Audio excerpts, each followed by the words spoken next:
오늘의 헤드라인입니다. 국내에서 중국 우한 폐렴 확진자 1명이 발생했습니다.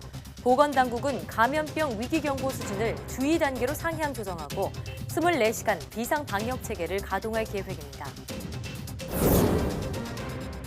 2조 원 넘게 투입해 국내 독자 기술로 개발하는 한국형 발사체 누리호가 내년 발사됩니다. 현재 발사체 1단과 2단 기체 조립이 한창인데 올해 하반기에는 75톤 엔진 4개를 묶은 클러스터링 연소 시험이 진행될 예정입니다. 명왕성은 행성의 자격이 갖춰지지 않아 제9행성에서 외소 행성으로 강등됐습니다. 그런데 아직도 많은 미국인은 명왕성을 행성이라 주장하고 있어 논쟁이 끊이질 않는데요. 오늘 별별 이야기에서 명왕성에 대해 알아보겠습니다.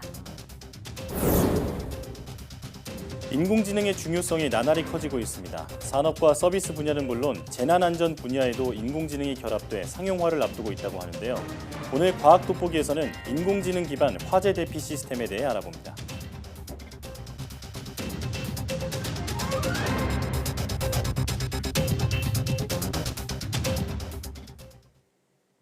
여러분 안녕하십니까? 사이언스 투데이입니다. 국내에서 중국 우한 폐렴 확진자 1명이 발생했습니다. 질병관리본부는 중국 우한에서 인천공항으로 입국한 중국 국적의 35살 여성이 우한 폐렴으로 불리는 신종 코로나 바이러스에 감염됐다고 밝혔습니다. 이 환자는 인천공항 입국장에서 고열 등 관련 증상을 보여 격리돼 검사를 받았으며 현재 국가지정 격리병상에서 치료를 받고 있습니다. 확진 환자는 중국 우한시 거주자로 입국 하루 전인 18일 발열과 오한, 근육통 등의 증상이 있어 우한시 병원에서 진료를 받은 후 감기 진단을 받았습니다. 질병관리본부는 국내에서 확진 환자가 나옴에 따라 감염병 위기경보 수준을 관심에서 주의 단계로 상향 조정하고 중앙방역대책반과 지자체 대책반을 가동해 지역사회 감시와 대응 강화에 나섰습니다. 중국 우한에서 시작된 신종 코로나 바이러스에 의한 집단 폐렴 확진자가 단 이틀 사이에 3배 이상 늘어나 200명을 넘어섰고 중증 이상의 환자도 44명으로 급증했습니다. 아울러 사망자도 1명이 추가돼 모두 3명으로 늘어난 가운데 우한시 이외의 중국의 다른 대도시에서도 잇따라 확진자가 나오면서 불안감이 계속 커지고 있습니다. 여기다 중국 수도 베이징과 남부 선전시에서도 각각 2명과 1명의 확진자가 발견돼 현재까지 신종 코로나 바이러스에 의한 집단 폐렴 확진자는 중국에서만 201명으로 지난 17일 기준 확진자 62명과 비교해 3배 이상 늘어났습니다. 우한시 보건당국은 확진자가 급증한 배경으로 지역 내 각급 의료기관의 사전 검사를 규범화하고 새로운 진단 기법을 도입했기 때문이라고 설명하고 있지만 코로나 바이러스의 전염이 빠르게 확산하고 있는 것이 주요 원인이라는 관측도 나오고 있습니다. 흔히 독감으로 알려진 인플루엔자가 최근 기승을 부리고 있어 주의가 필요한데요. 겨울철에 흔한 일반 감기와 혼동하는 경우가 많은데 전혀 다른 질환이기 때문에 감기처럼 가볍게 보면 안 된다고 합니다. 김승재 기자가 보도합니다. 서울의 한 대형 병원. 최근 인플루엔자 의심 환자가 크게 늘면서 호흡기 질환자로 붐빕니다. 급성 열성 호흡기 질환인 인플루엔자는 일반 감기와 달리 증상이 갑자기 나타난다는 점이 특징입니다. 감기는 주로 미열에서 시작되지만 인플루엔자는 갑자기 38도가 넘는 고열을 동반하는 경우가 많습니다. 또 기침, 인후통 등 호흡기 증상 위주인 감기와 달리 인플루엔자는 여기에다 두통이나 근육통, 설사와 복통 등 전신 증상까지 나타납니다. 감기나 인플루엔자 모두 휴식을 취하면 며칠 안에 대부분 호전되지만 인플루엔자는 중증 합병증을 유발할 수도 있어 위험합니다. 예방에는 개인위생 준수가 필수입니다. 손위생이 굉장히 중요한데 호흡기 감염증이지만 왜 손위생이 중요하냐면 손이라는 거는 자기도 모르게 얼굴이나 코에 갖다 대기 마련이거든. 그래서 손위생이 중요하고 또 경우에 따라서 마스크를 쓰는 게 도움이 될 수도 있습니다. 최선의 예방법은 역시 백신 접종입니다. 인플루엔자는 매년 유행하는 바이러스가 달라 해마다 예방접종을 새롭게 해야 합니다. 특히 노약자나 영유아, 임산부 등 위험군은 반드시 백신 접종을 하는 것이 좋다고 전문의들은 강조합니다. YTN 김승재입니다. 2조 원 넘게 투입해 국내 독자 기술로 개발하는 한국형 발사체 누리호가 내년 발사될 예정입니다. 이를 앞두고 나로 우주센터에서는 엔진 테스트와 발사대 건설 등의 준비가 한창인데요. 전남 고흥 누리호 개발 현장을 이성규 기자가 다녀왔습니다. 폭발적인 굉음과 함께 연기가 뭉게구름처럼 피어납니다. 누리호의 핵심 75톤급 엔진에선 화염이 뿜어져 나옵니다. 지난 2018년 시험 발사체 발사를 통해 비행 성능까지 검증한 75톤급 엔진은 지속적인 지상 연소 시험을 통해 신뢰성을 확인해가고 있습니다. 우주센터 조립동에선 발사체 1단과 2단 기체 조립이 한창입니다. 누리호 발사체 1단입니다. 1단에는 75톤급 엔진 4개가 한꺼번에 들어가 300톤의 추력을 냅니다. 75톤급 엔진 4개를 묶은 일명 클러스터링 연소 시험은 올해 하반기에 진행될 예정입니다. 일단은 그 200톤에 달하는 그 누리호를 지상에서부터 고도 55m까지 상승을 시키는 중요한 역할을 하기 때문에 1단이 안정적으로 동작을 하는 것이 중요한 부분이 되겠고요. 시험이 모두 완료가 되면은 발사체 개발에 대한 시험이 다 끝났다고 볼 수 있을 것 같고요. 발사체를 발사 전에 붙잡아주고 연료와 산화제를 공급하는 역할을 하는 발사대는 오는 10월 완공을 목표로 하고 있습니다. 발사체와 발사대 모두 우리 독자 기술로 개발함으로써 한국은 우주 선진국에 한 발짝 더 다가서고 있습니다. 우리가 이제 우주를 가려면 지구 중력을 이제 벗어나서 이제 우주를 가려면 로켓이 꼭 필요하죠. 그러니까 로켓이라는 거는 이제 지구 중력을 이기고 우주로 가기 위한 하나 수단이기 때문에 우리나라도 이제 앞으로는 이제 우리 자체적으로 우주로 뭔가 사람이라든가 물건을 보낼 수 있는 능력을 갖게 된다는 말씀이 되겠고요. 누리호 개발 사업은 지난 2010년부터 2조 여원을 투입해 1.5톤급 인공위성을 고도 600km 상공에 올리는 발사체 개발을 목표로 하고 있습니다. 한국형 발사체 누리호는 내년 2월과 10월 두 차례 발사할 예정입니다. 이후 발사체를 개량해 2030년 달 착륙선 발사에 이용할 계획입니다. YTN 사이언스 이성규입니다. 세계 최초로 정지 궤도에서 동아시아 지역의 미세먼지를 관측하는 천리안 위성 2B호가 다음 달 19일 예정대로 발사됩니다. 과학기술정보통신부는 천리안 2B호의 발사가 순조롭게 준비되는 중이라고 밝혔습니다. 천리안 2B호는 지난 5일 발사를 위해 대전 한국항공우주연구원에 떠난 뒤 남미 프랑스령 기아나의 기아나 우주센터에 도착했습니다. 현재까지 위성 본체와 환경 및 해양 탑재체 모두 정상 상태이며 발사체와의 접속도 원활한 것으로 확인됐습니다. 다음 달 초까지 배터리와 추진계 확인 등의 최종 점검이 마무리되면 위성을 발사체에 실은 뒤 발사 이틀 전에 발사대로 옮길 예정입니다.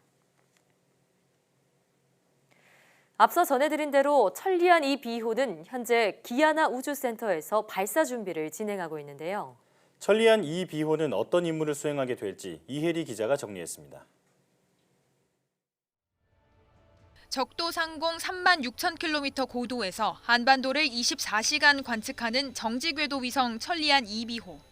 천리안 2B호의 핵심 임무 가운데 하나는 대기 환경 관측입니다.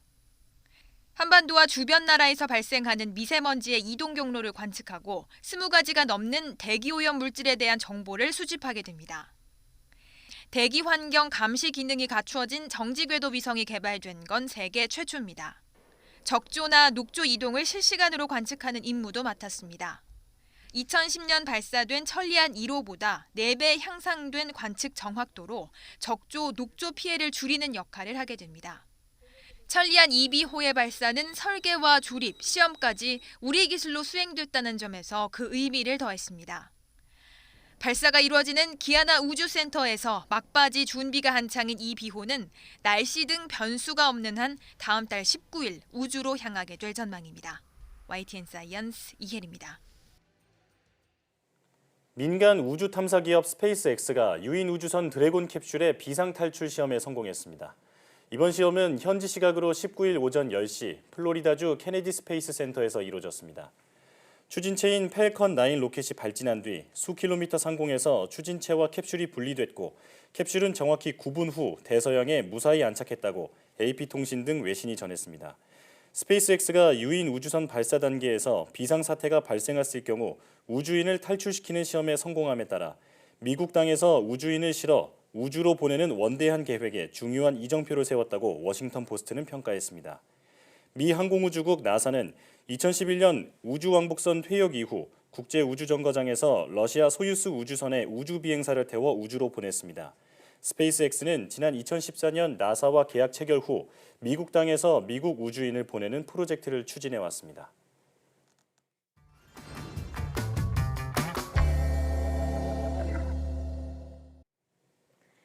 (2006년) 국제천문연맹이 새롭게 행성의 정의를 정하면서 명왕성은 행성에서 빠지게 됐죠.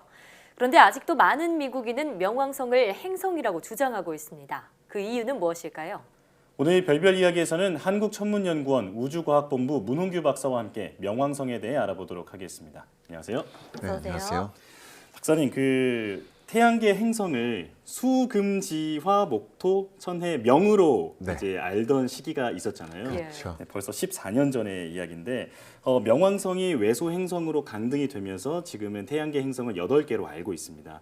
그런데 나사의 짐 브라이든스틴 국장이 명왕성은 다시 행성이다라고 공개적인 발언을 했는데 이게 어떻게 된 일인가요?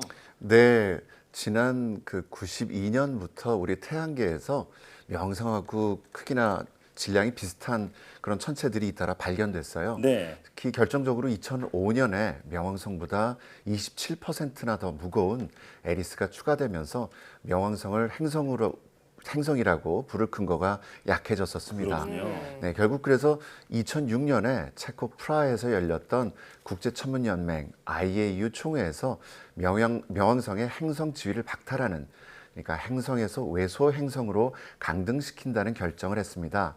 저도 그 현장에 있었는데 의견이 분분했었죠. 그래요? 네, 이때 합의한 행성에 관한 정의는 이렇습니다.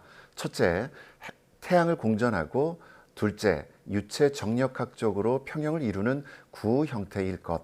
그리고 마지막으로 중력이 충분히 강해서 그 궤도 주변을 깨끗이 청소할 수 있는 천체. 이렇게 요약되는데요.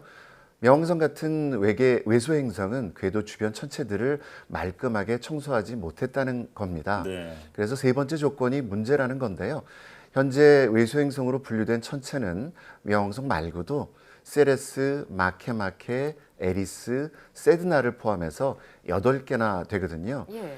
명왕성을 행성으로 복권하려면 태양계 행성이 현재 8개에서 2배 이상 늘어나야 되겠죠. 그렇게 됐군요. 예, 문제는 앞으로 그보다 더 많이 늘어나게 될 거라는 겁니다. 외소 행성들이 더 많이 발견될 것이기 때문이죠. 네. 네. 박사님 얘기를 듣고 보니까 명왕성을 외소 행성으로 강등시킨 그럴 만한 이유가 분명히 있는데요. 네. 근데 왜 미국에서는 이를 그토록 아쉬워하고 다시 행성으로 되돌리자 이런 의견들이 나오고 있는 걸까요? 네, 그래서 작년 여름에 짐 브라이든스틴 나사 국장은요, 이렇게 말했습니다. 나는 나사 국장으로서 명왕성이 행성이라고 선언한다고 말입니다. 예. 하지만 그렇다고 해서 실제로 공식적으로 바뀌는 것은 아무것도 없었어요. 네. 근데 왜 이렇게 치열한 논쟁이 벌어지는 것일까요? 수, 금, 지, 화, 목, 토 이렇게 우리가 아는 5개 행성은 인류가 원시인일 때부터 눈으로 볼 수 있었죠. 예. 그러다가 천왕성은 영국의 윌리엄 허셸이, 그리고 해왕성은 영국의 서머빌과 프랑스의 르브리에가 궤도를 예측했고요. 이어서 독일의 갈레와 다레스트라는 천문학자 2분이 발견했습니다. 네. 그런데 명왕성은 미국인 클라이드 톰보가 발견한 겁니다. 미국인이 발견했군요. 그렇죠. 네, 당연히 미국인들은 여기 열광했겠죠. 네. 더구나 월트 디즈니 미키마우스 만화에 나오는 개 이름도 플루토로 이름을 지을 여기서 나온 정도였었으니까. 거였군요. 네. 그래서 마침내 미국은 명왕성으로 뉴 호라이즌호 탐사선을 보냈는데요. 마침 탐사선이 가던 도중에 명왕성 지위가 박탈된 겁니다. 예. 하지만 아직도 많은 미국 사람들은 명왕성을 행성으로 인정하고 있습니다. 그러니까 명왕성의 행성 지위 강등은 곧 미국인들의 자존심을 깎아내리는 일이었고요. 예. 이들이 느꼈을 심리적 박탈감은 우리가 상상하는 것 이상이라는 것만은 분명한 것 같습니다. 그렇군요. 명왕성의 행성 지위를 놓고 이런 미국의 자존심 문제가 걸려 있는지는 그렇습니다. 미처 몰랐습니다. 네. 그러니까 자국 과학자가 발견한 그 행성의 자국의 탐사선, 그러니까 2006년에 뉴 호라이즌스호예요. 그 탐사선을 날려보내는 과정에서 명왕성이 외소 행성으로 강등이 됐다라는 말씀이신데, 네, 근데 그 말을 또 돌이켜 보면 이 탐사선이 가기 전에는 명왕성에 대해서 인류가 잘 모르고 있었다라는 말도 되는 것 같아요. 어떤가요? 네, 뉴 호라이즌스 호가 명왕성에 도착하기 전까지 이 천체는 그저 작은 점에 불과했었습니다. 네. 540km 상공에서 정말 최고의 고해상 데이터를 전송하는 허블 우주망원경도 명왕성의 명암밖에는 잡아내지 못했었으니까요. 그래서 오랫동안 베일에 쌓여 있을 수밖에 없었죠. 그렇군요. 우선 명왕성은 지구 지름의 5분의 1에서 6분의 1 크기 정도 되고요. 햇빛이 약하고 온도가 낮아서 표면 온도는 영하 240도쯤 됩니다. 네. 햇빛이 가는데 5시간 반 걸리는 거리거든요. 네. 또 1년은 지구의 248년에 해당하는데요.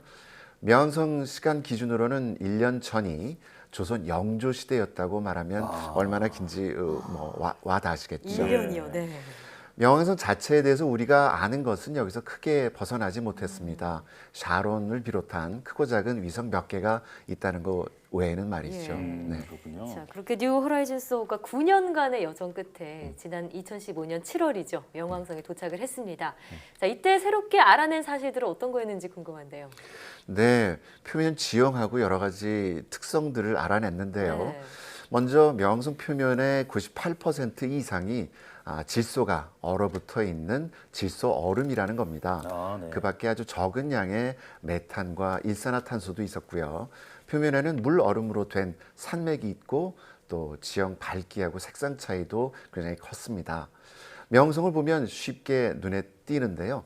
흰색에서 밝은 오렌지 그리고 짙은 갈색까지 말입니다. 네. 가장 밝고 특징적인 지형은 톰보우 지역이라는 곳인데요. 이제 하트 모양으로 생겼다 그래가지고 유명해졌었죠. 네. 그 동쪽의 스푸트니크 평원 밑에서는 대류 때문에 얼음 덩어리가 표면 위로 올라가고 이렇게 노출된 얼음의 일부는 승화됩니다. 사실 그 이전까지는 명왕성이 온통 크레이터로 덮여 있을 거라고 믿었었는데요.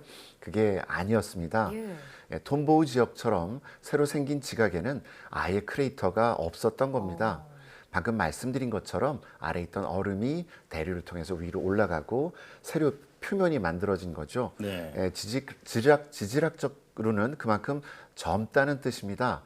지각이 화산처럼 움직이지만 화산과는 다르게 불이 아닌 얼음을 내뿜고요. 표면하고 대기가 상호작용을 하고 이런 일이 활발하게 일어난 곳. 한마디로 슬러시처럼 덮인 질소 얼음이 유빙이 돼서 천천히 변화하는 그곳이 바로 명왕성입니다. 근데 중요한 것은 이 명왕성이 해왕성 궤도 밖에 카이퍼 벨트에 위치했다는 겁니다. 네. 그리고 명왕성이 외소 행성으로 강등된 것은 그 주변 카이퍼 벨트 천체들을 끌어당기기에는 중력이 턱없이 약했다는 겁니다. 네. 행성 정의에 미달했다는 거죠. 그 명왕성의 위치에 대해서 또 질문을 드리고 싶은데요. 네. 카이퍼 벨트에 있다고 말씀해 주셨는데 네. 이 카이퍼 벨트가 어떤 곳인가요? 예, 좋은 질문입니다. 네, 화성하고 목성 사이에는 소행성들이 굉장히 많은데요. 네. 이것을 소행성대라고 부릅니다. 네. 그런데 해왕성 궤도 밖에는 더 넓은 영역에 걸쳐서 더 많은 소행성들이 분포합니다. 이렇게 해왕성 바깥에서 태양의 주위를 도는 주로 얼음으로 된 소행성 지역을 카이퍼 벨트라고 부릅니다. 가장자리라고 보면 되겠네요. 그렇습니다. 네. 가운데가 뻥 뚫린 그런 도넛 형태고요. 거리는 태양에서 대략 30에서 50 천문 단위 되고요. 소행성대하고 비교하면 대략 20배 더 넓고 전체 질량으로 따지면 아마 200배는 더 무거울 거로 생각하고 있습니다. 소행성대나 카이퍼 벨트나 태양계를 만들고 남은 잔해물들이 남은 곳이라고 할 수 있는데요. 소행성대는 대부분 암석과 금속으로 되어 있는데 반해서 카이퍼 벨트 전체는 메탄과 암모니아, 물 같은 휘발성 기체가 얼어붙은 상태로 되어 있습니다. 이 지역을 공전하는 명왕성은 당연히 카이퍼 벨트 천체입니다. 그렇겠네요. 네, 앞서 말씀드린 행성을 규정하는 세 번째 정의는 물론 최선은 아닐 수도 있습니다. 어떻게 보면 콕 집어서 명왕성을 빼내기 위해서 만들었다는 점을 네. 부인할 수 없을 것 같은데요. 그렇게 되는 거군요. 네, 하지만 명왕성이 카이퍼벨트 천체라는 사실은 논란의 여지가 없습니다. 이게 명왕성이 행성이라고 말씀하시는 분들의 논리에서 네. 가장 취약한 부분이 아닐까 생각합니다. 예. 자, 사실 뉴 호라이즌스호는 이러한 논란과 상관없이 지금 태양계 끝자락 말씀하신 카이퍼 벨트를 계속 탐사하고 있죠. 그렇습니다. 네, 명왕성이 행성이든 아니든 그가 속한 카이퍼 벨트의 과학적 가치는 여전한 만큼 계속해서 그 비밀을 파헤쳐지기를 바라겠습니다. 오늘 말씀 잘 들었습니다. 감사합니다.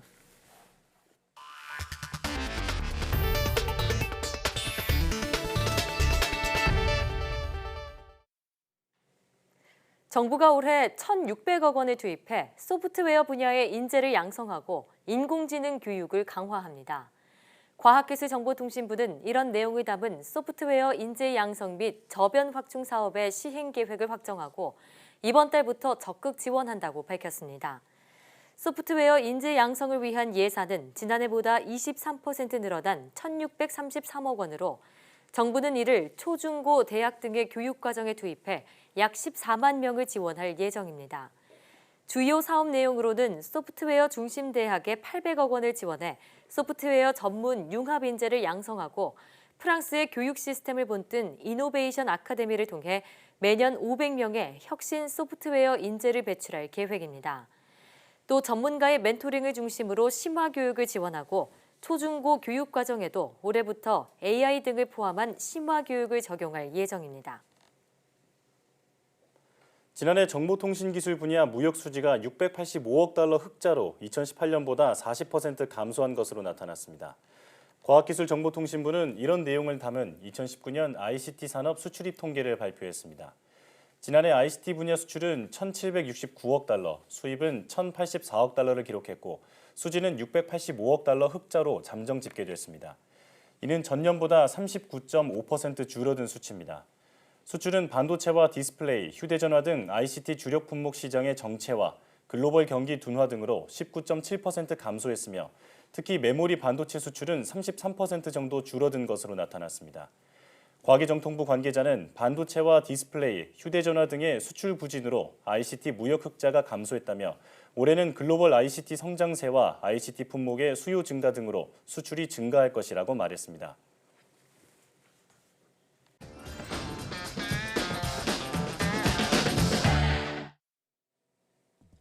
한 주간 화제의 뉴스를 뽑아보는 사이언스 핫5 시간입니다. 이번 주 시청자들의 눈과 귀를 사로잡은 과학 뉴스에는 어떤 것들이 있을까요? 5위부터 만나보시겠습니다.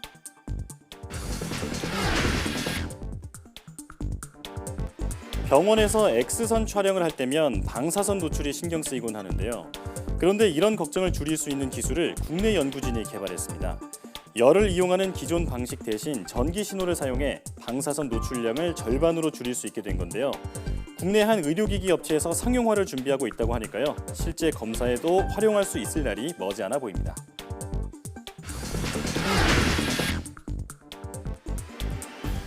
겨울철에 더욱 자주 나타나는 질환 바로 뇌졸중인데요. 증상이 나타났을 때 뇌 손상을 조금이라도 막으려면 무엇보다 치료 골든타임을 놓치지 않는 것이 중요합니다. 갑자기 나타나기에 더욱 무서운 뇌졸중, 특히 고혈압이나 당뇨, 고지혈증이 있다면 평소 절주와 금연 등 뇌졸중 예방 수칙을 꼭 지켜주셔야 하겠습니다.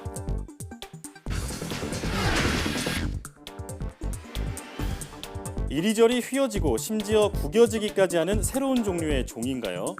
이 신기한 물건의 정체는 국내 연구진이 개발한 유연한 반도체 소재인데요. 이렇게 휘어도 성능에는 문제가 없다고 하니 정말 놀랍습니다. 점점 경쟁이 치열해지고 있는 접는 디스플레이 개발 분야에서 국산 기술의 저력을 보여주고 있는데요.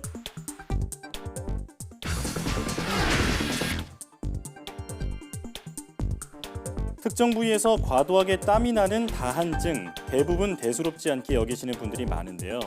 그런데 국내 연구진이 다한증 진단을 받은 환자의 경우 심뇌혈관 질환에 걸릴 위험이 크다는 연구 결과를 내놨습니다. 다한증 환자에게서 교감신경 이상 등이 발견되는 경우가 많기 때문이라는데 다한증 만만하게 봐서는 안 되겠네요.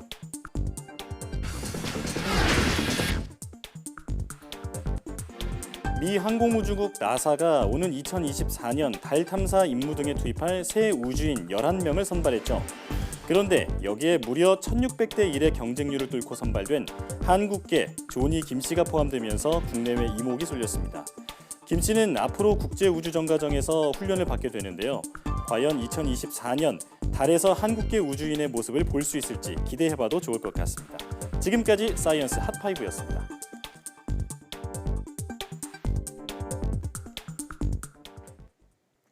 아이가 할 줄 아는 말이 극히 적고 눈맞춤이나 이름을 불러도 바라보지 않을 경우 정확한 진단을 받아보시는 것이 좋습니다. 영유아 자폐 스펙트럼 장애일 가능성도 있기 때문입니다. 김정회 기자입니다. 자폐 스펙트럼 증상이 의심돼 놀이검사 중인 23개월 아기입니다. 불러도 쳐다보지 않고 눈앞에서 강아지 인형이 재롱을 피워도 장난감 자동차 바퀴에만 시선을 둔 채 놉니다. 탑쌓기 놀이도 똑바르게 위로만 쌓기를 고집합니다. 엄마, 아빠 원래 거기까지는 했었는데 아빠도 이제 안 하더라고요. 그냥 엄마만. 오로지 엄마 거의 없어요. 거의 그러니까 한 10번 중에 한 번, 두 번 정도 눈 마주치고. 자폐 스펙트럼 장애는 의사소통, 상호작용의 결함을 보이고 특정 관심거리에 반복적인 행동을 하는 뇌 신경발달 장애입니다. 발달 단계에 따라 나타나는 증상이 광범위해 자폐로만 불리다가 이제 자폐 스펙트럼 장애로 불립니다. 원인은 아직 정확히 다 밝혀지진 않았지만 이 아이의 사회성을 관장하는 뇌 발달에 연관된 다수의 유전자 변이가 복합적으로 작용해서 나타나는 것으로 생각되고 있습니다. 유전적인 결함에 의한 장애라 12개월에서 18개월이면 증상이 보입니다. 언어 발달이 늦고 눈 맞춤을 안 하는 게 대표적입니다. 이름을 불러도 반응이 없고 엄마나 아빠가 웃을 때 따라 웃지도 않습니다. 강한 집착, 그에 반해 주의력은 부족하고 모방 행동도 드뭅니다. 자라면서 ADHD, 불안장애, 우울증, 틱장애가 동반되기도 합니다. ADHD랑 자폐 스펙트럼 장애가 같이 동반하는 경우가 많이 있습니다. 그래서 아이가 자폐 스펙트럼 장애가 있으면서 또 산만하고 좀 충동 조절이 안 되는 경우가 한 40%에서 80%까지.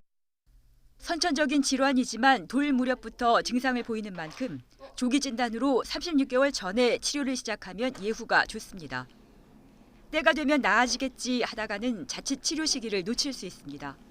때문에 말도 늦고 눈 맞춤이나 같이 놀기가 잘 안 되는 경우, 한 가지 관심사에만 집착할 경우엔 병원을 찾는 게 필요합니다. 또 부모의 양육 태도나 환경 문제로 생기는 질환은 아니지만 아이들이 부모와 애착 관계가 더 생기도록 같이 놀고 함께하는 시간을 더 갖도록 노력하는 게 중요하다고 전문의들은 조언합니다. YTN 김정혜입니다.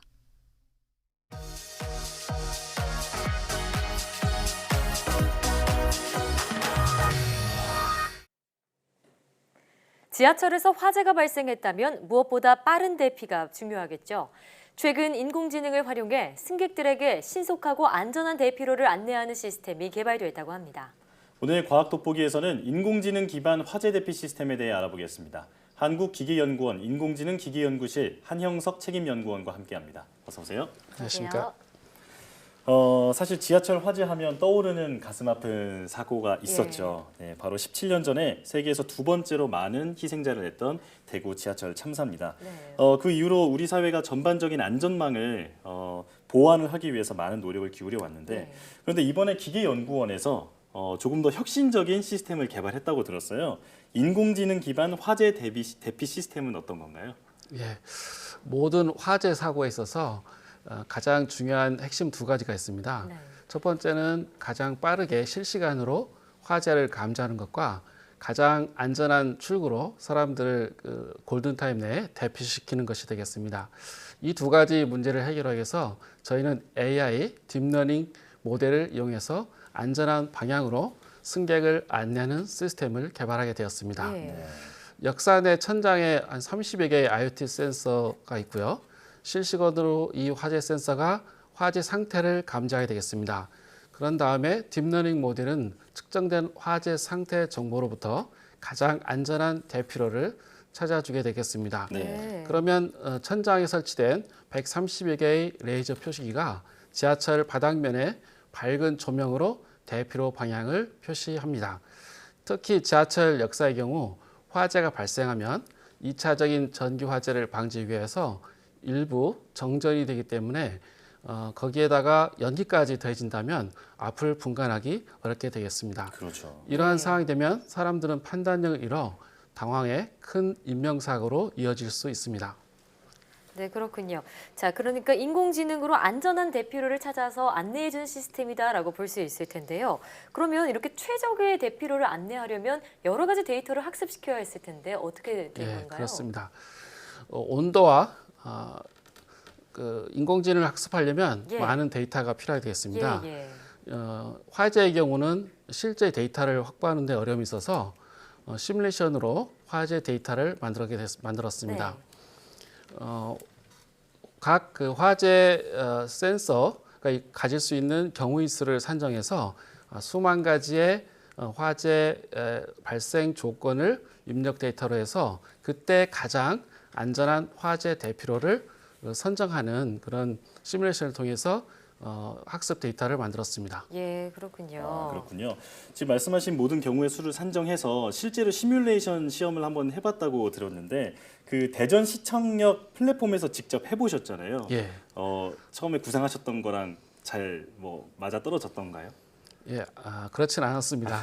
그러니까 대전 시청역에 실제 시뮬레이션과 동일한 조건의 시스템을 설치하기 위해서는 가장 어려운 것이 천장에 30여 개의 IoT 센서와 120여 개의 레이저 방향지 시계를 설치하는 공사였습니다. 천장의 좁은 공간에 설치하는 것도 어렵지만 거기에는 전기 공급을 위해서 배선 공사 또한 필요했습니다. 때문에 실제 공사하는 데 어려움이 많았고요. 실제로 시연 후 개선해야 할 부분은 레이저 방향 지시가 좀 더 촘촘하게 설치해서 동선이 이어지도록 하는 것과 기존에 설치된 카메라 정보도 활용되었으면 하는 바람이었습니다. 카메라 정보를 이용하면 승객의 분포 상황도 고려해서 승객들이 한 곳에 몰리는 것을 방지할 수 있기 때문입니다. 그렇군요. 인공지능이 이제 인류의 안전과 연결되면서 우리 사회가 조금 더 안전한 곳이 되지 않을까 이렇게 기대가 드는데요. 빨리 상용화가 됐으면 좋겠는데 상용화는 언제쯤 기대할 수 있을까요? 예, 저희가 개발한 시스템은 기술적으로는 바로 상용화가 가능하다고 할 수 있습니다. 다만 신제품이기 때문에 판매를 위한 인증 획득을 위한 시간이 필요하게 됩니다. 저희가 생각하기에는 6개월 정도 추가 시간이 필요할 것 같습니다. 참고로 개발된 기술을 이전받은 기업이 해외에 수출하기 위해서 현재 해외사에 이미 제안서를 제출한 상태입니다. 그렇군요. 국내에서도 빨리 상용화된 모습을 보고 싶은데요. 자, 뿐만 아니라 한국기계연구원에서는 인공지능을 다른 산업 분야에 적용하는 연구도 한창 진행 중이라고 들었습니다. 어떤 연구를 진행하고 계신가요? 예, 저희는 기계연구원이다 보니까 기계에 관련된 그 응용을 찾고 있습니다. 그중에 기계 설비의 고장을 진단하는 연구가 한창 진행 중입니다. 물펌프와 같은 기계 설비는 고장이 생기면 진동 양상에 이상이 생기게 됩니다. 그러나 보통 그 이상 진동의 크기가 작아서 사람의 눈으로는 식별하기 어렵습니다. 하지만 머신 비전 기술을 개발하면 빠르고 정확하게 기계 장비의 이상을 감지할 수 있는 장점이 있습니다. 이 기술을 적용하면 사람의 시각 기능을 대체할 수 있는 것이 되겠습니다. 예를 들어서 카메라가 수백, 수천 개의 전자로 기판을 촬영하면서 연결이 잘못된 부분을 찾거나 제품 표면에 라벨이 제 위치에 붙어 있는지 등을 골라서 검사할 수 있는 것이죠. 딥러닝 알고리즘의 하나인 합성곡 신경망을 이용하면 기계 장비의 가동 영상을 학습함으로써 기계 장비에서 발생하는 진동을 분석하고 이상 징후를 발견하는 것입니다. 결과적으로 사람이 식별하기 어려운 기계 설비의 고장도 딥러닝 모델을 찾아내기 때문에 적기에 수리가 가능한 것이 되겠습니다. 또한 한국기계연구원에서는 농업용 트랙터나 건설기계, 제설장비 등 산업용 자학기계의 무인화에도 인공지능을 활용하고 있습니다. 무인 장비가 주변 상황을 인식하여 작업자의 충돌을 방지하는 그런 내용이 되겠습니다. 그렇군요. 인공지능이 정말 앞으로는 안 쓰이는 곳이 전혀 없을 정도로 광범위하게 우리 삶을 바꿔놓을 것 같은데 특히 안전 분야에서 인공지능이 어떻게 발전할까요? 예, 안전 분야에 국한해서 말씀드리면 AI가 각종 IoT 센서, 빅데이터, 5G, 클라우드와 융합해서 화재, 지진, 건물 붕괴와 같은 재난을 예측하고 방지하는 방향으로 발달할 것으로 전망됩니다. 네.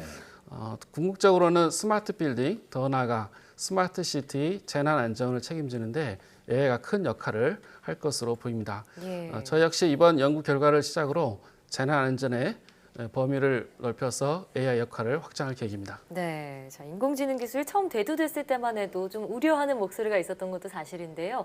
그래서 인간의 안전을 위해서 쓰일 수 있다는 점 많은 분들이 깨닫는 계기가 될 것 같습니다. 오늘 말씀 잘 들었습니다. 감사합니다.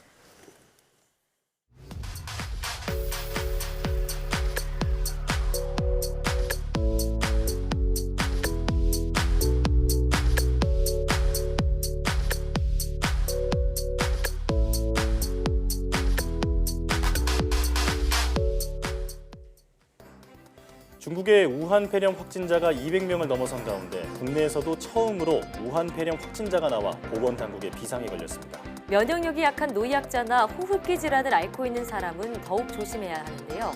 가뜩이나 국내엔 인플루엔자가 유행하고 있어 더욱 문제입니다. 개인 위생을 철저히 하고 백신 접종을 하는 등 겨울철 면역력 관리에 더 신경 쓰셔야겠습니다. 사이언스 투데이 오늘 저희가 준비한 소식은 여기까지입니다. 함께해 주신 여러분 고맙습니다.